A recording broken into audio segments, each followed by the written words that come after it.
Saudações a todos. Então, retomando o nosso curso de História do Pensamento Jurídico, a nossa aula de hoje vai ser sobre Platão.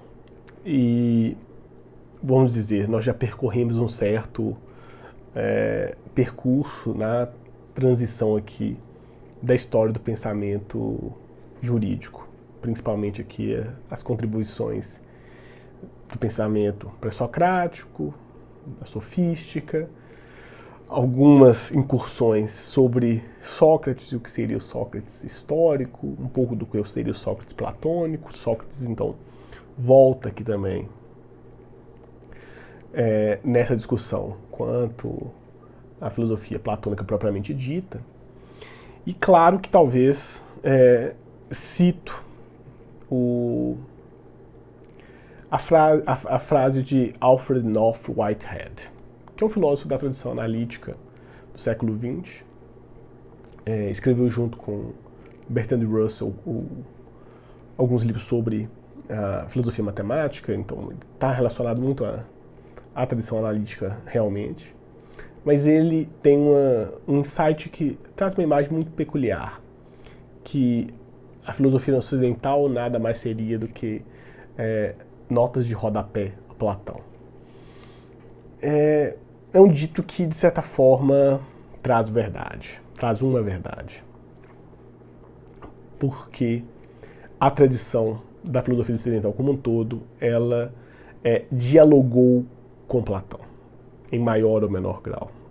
Ou seja, as questões da filosofia como um todo têm algo em Platão. Também seria demasiado dizer que todas as questões já estavam lá e bastaria nós retomarmos a filosofia grega que teríamos a história da filosofia como um todo ou todos os problemas filosóficos.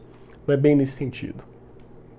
A filosofia se esgota e não se esgota. E é exatamente nesse ato de se perguntar e no caminho que a própria filosofia percorreu que está interessante. Não é a dualidade de oposições, essa multiplicidade de oposições, mas exatamente esse questionar-se que é, talvez, o grande aspecto da riqueza da filosofia. Mas Platão, inegavelmente, ainda e em especial na filosofia do direito, é um autor que põe as bases, ou pelo menos lança as bases para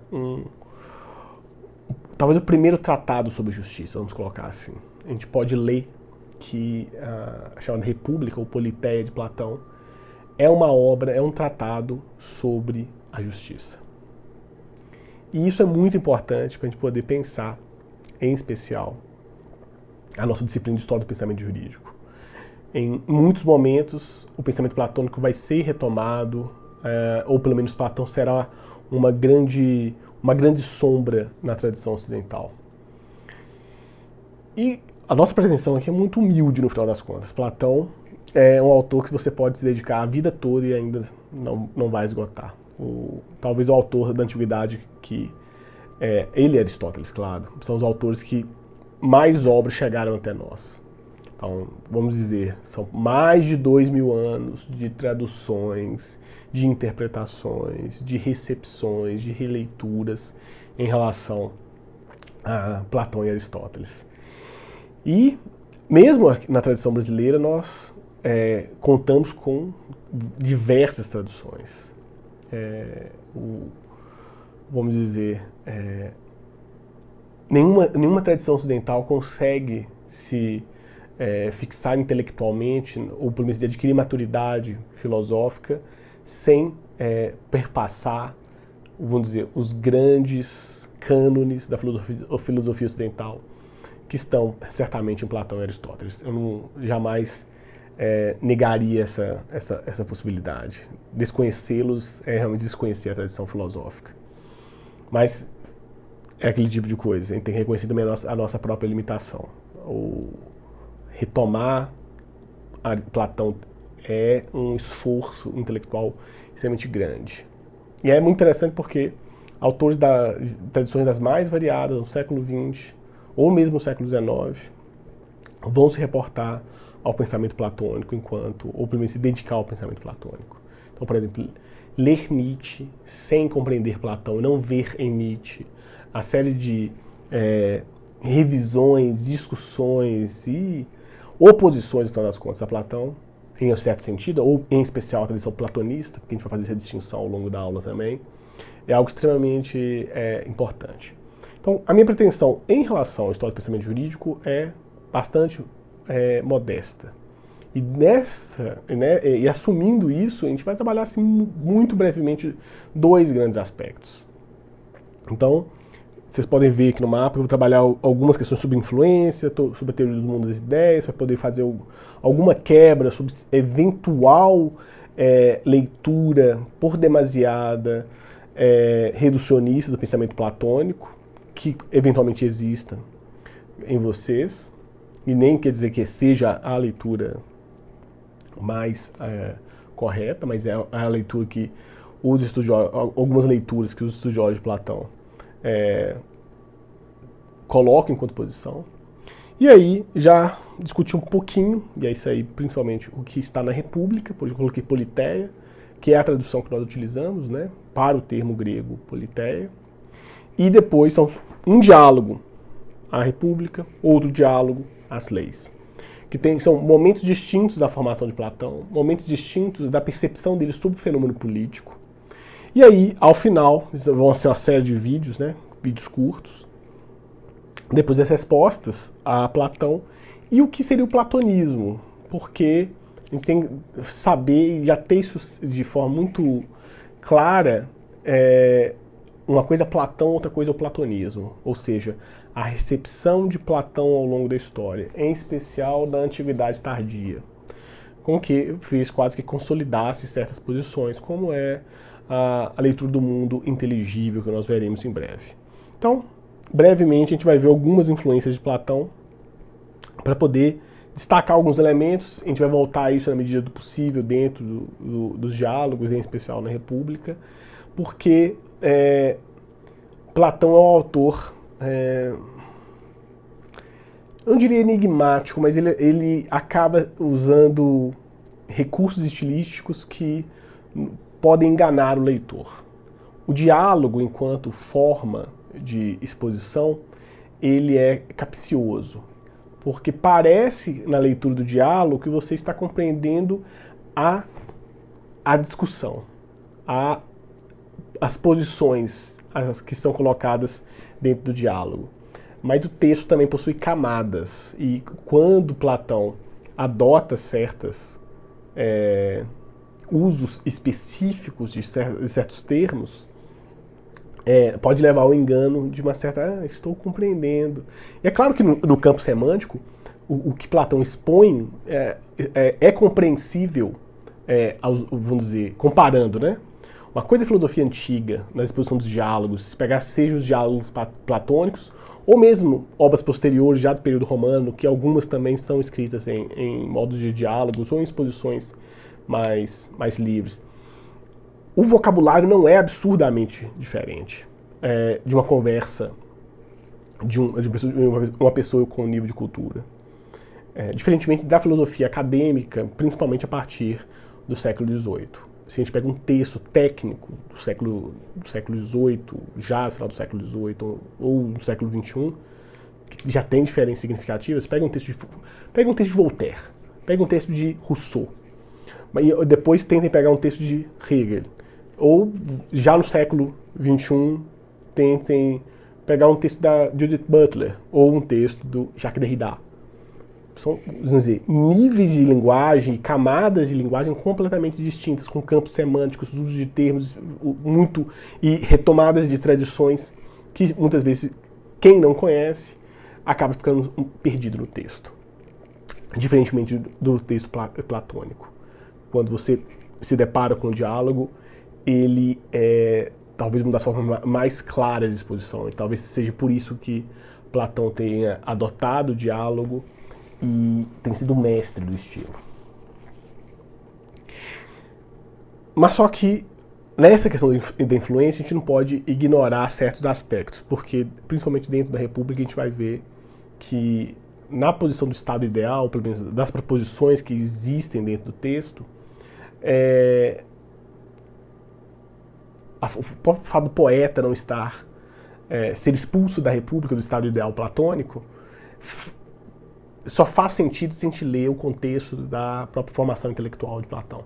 Platão veio de uma família abastada, ele não, vamos dizer, ele não era um cidadão comum em Atenas, ele teve acesso ao melhor da cultura, os melhores bens, tanto que uma das recepções é que o próprio nome Platão é um apelido, não é propriamente o nome do homem, foi um apelido. Se não me engano é Isóstenes, vamos dizer, o verdadeiro nome de Platão. Platão é uma referência a ombros largos. Porque Platão era uma pessoa de uma estatura considerável para a época e ainda uma compleição física de ombros largos. E vejam que isso, por exemplo, na Grécia Antiga, pelo vamos dizer, certo culto ao corpo e dos exercícios, era vamos dizer, um atributo que era considerado. Então Platão era vinculado na família, é uma família aristocrática dentro da democracia ateniense, o tio dele foi um dos 40 tiranos de Atenas. Então tem laços assim que o fazem alguém que teve contato com até o mesmo nível cultural diferente dos seus contemporâneos.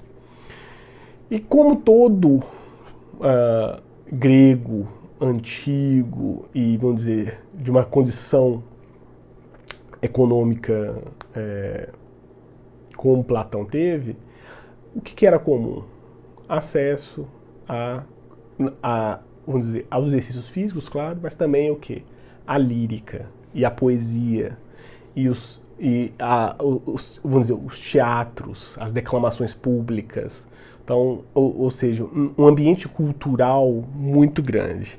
É lógico que isso faz com que a própria presença do estilo mude. Isso é um dado que é relatado por alguns doxógrafos, que Platão não era um bom orador. E por isso, por exemplo, nas declamações de poesia em praça pública ou em eventos, ele não sobressaía como outros pares. Isso gerou uma certa mudança na própria forma que o Platão vai estruturar. Vejam, o fato do poeta estar fora, ou uma certa reação à sofística, não é só por uma questão de embate das ideias, mas também por uma questão da própria constituição de personalidade, vamos dizer assim. Então, e Platão utiliza a todo tempo a leitura dos mitos, a leitura dos textos, vamos dizer, clássicos, como já era na formação moral do homem grego, seja a Ilíada e Odisseia, mas também canções de guerra, ou mesmo Píndaro como um dos grandes poetas. Então tem elementos aqui que são importantes destacar. O que Platão faz é também um estilo que não repete. Ele não está repetindo os anteriores, ele não está fazendo nem épica nem poética. O diálogo, enquanto estilo de exposição, ele acaba sendo uma forma de concorrência com os estilos anteriores. Pensem, por exemplo, no De Natura de Parmênides, que são versos. Platão não escolhe o verso, Platão escolhe o diálogo, enquanto a forma exatamente para poder mostrar a oposição de ideias para poder construir o pensamento, ou pelo menos chegar ao pensamento. Então essa é uma influência que é importante, tem que destacar.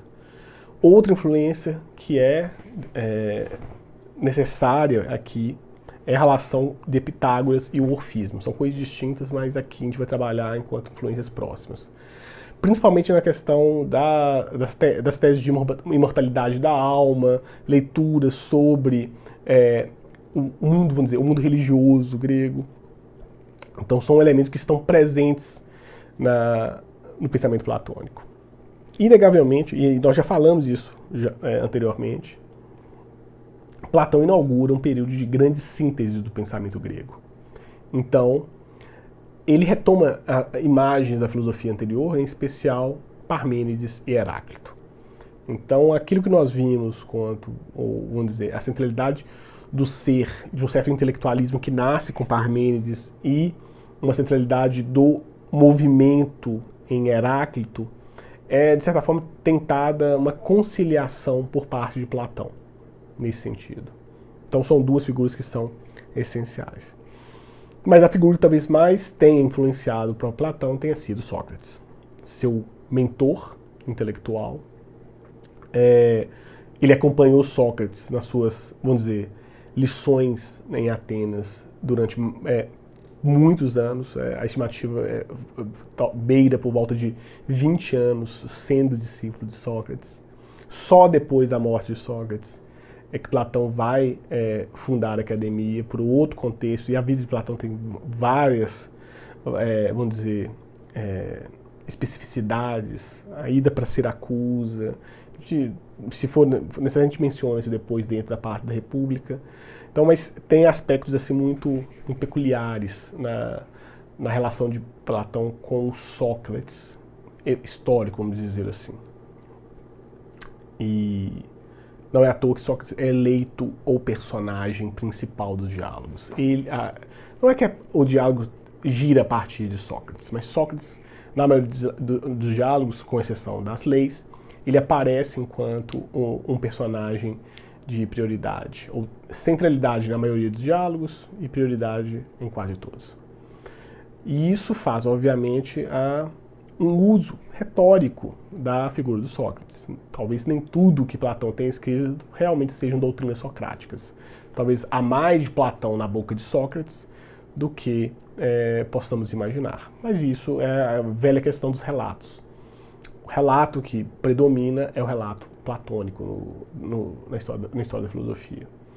Platão talvez cuidou muito bem para que outros relatos não chegassem. Ou pelo menos a tradição não nos legou isso. E ainda, a gente tem que pensar no próprio contexto político de Atenas daquele período do século IV. Final do século V, né? E século IV. Você tem, vamos dizer, o período áureo da própria Atenas. Você tem ali uma expansão econômica grande, então contato a mercados os mais variados. E isso faz com que seja a cidade central da cultura antiga, que depois vai ser substituída por outras cidades. A questão é a certa tensão que existe entre vamos dizer, a designação da democracia ateniense enquanto a forma política desejada em vários períodos de Atenas, não em todos. Atenas também passou por períodos não democráticos, até períodos autoritários. Então há uma tensão entre a democracia ateniense, vejo que é uma democracia bem delimitada, são só os cidadãos dentro das suas assembleias, dentro dos seus tribunais, com os sorteios específicos, então há toda uma hierarquia para a formulação da democracia ateniense.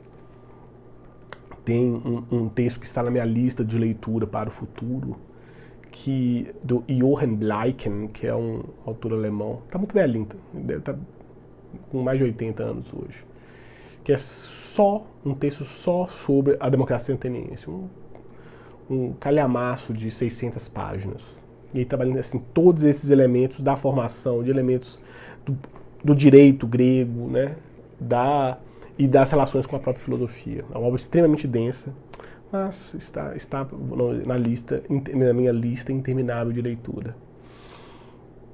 Que mostra que vamos dizer, a pluralidade de fenômenos políticos em Atenas do século V e do século IV foi muito maior do que a gente imagina. É uma coisa assim, de momentos em períodos de guerra, instabilidade política. Então veja, a história nunca é uma viagem de cruzeiro. Ela é, vamos dizer, um turbilhão no oceano. São constantemente reviravoltas, seja política antiga, seja política moderna. E o tempo de Platão é um tempo conturbado. E existem posições mais democráticas, posições mais aristocráticas, vamos colocar assim. Platão vai ficar do lado de uma aristocracia em âmbito político. A gente vai ver dentro da República que há certos elementos ali de certa desconfiança com a democracia. Se a gente pensar só no contexto de vida, é a democracia ateniense que condena Sócrates. E o mau uso da democracia. Lógico que existem meandros aqui, existem outros interesses, mas essa é uma questão que talvez marca muito o traço da filosofia platônica. Por fim, ainda dois outros aspectos. A sofística acaba sendo o inimigo eleito por Platão. Representa, vamos dizer, o antípoda platônico, principalmente porque Platão é um retórico, mas ao seu modo. Não com os fins da sofística, mas com fins da verdade. Então isso faz um pouco de diferença no trato da própria filosofia. Se Sócrates é o personagem principal, o anti-herói ou os anti-heróis da filosofia platônica são os sofistas. E eles aparecem em diversos diálogos, alguns dedicados a os grandes mestres, como no caso Górgias e Protágoras, ou, como nós veremos na República, a figura de Trasímaco. Então a gente vai ter isso constantemente enquanto um dado dentro da obra de Platão. Então, e por isso que eu alertei a vocês quando do estudo da sofística. Só o relato platônico não é suficiente para poder entender a sofística e o que a sofística representou filosoficamente. Então, ficam aqueles alertas que eu já fiz anteriormente.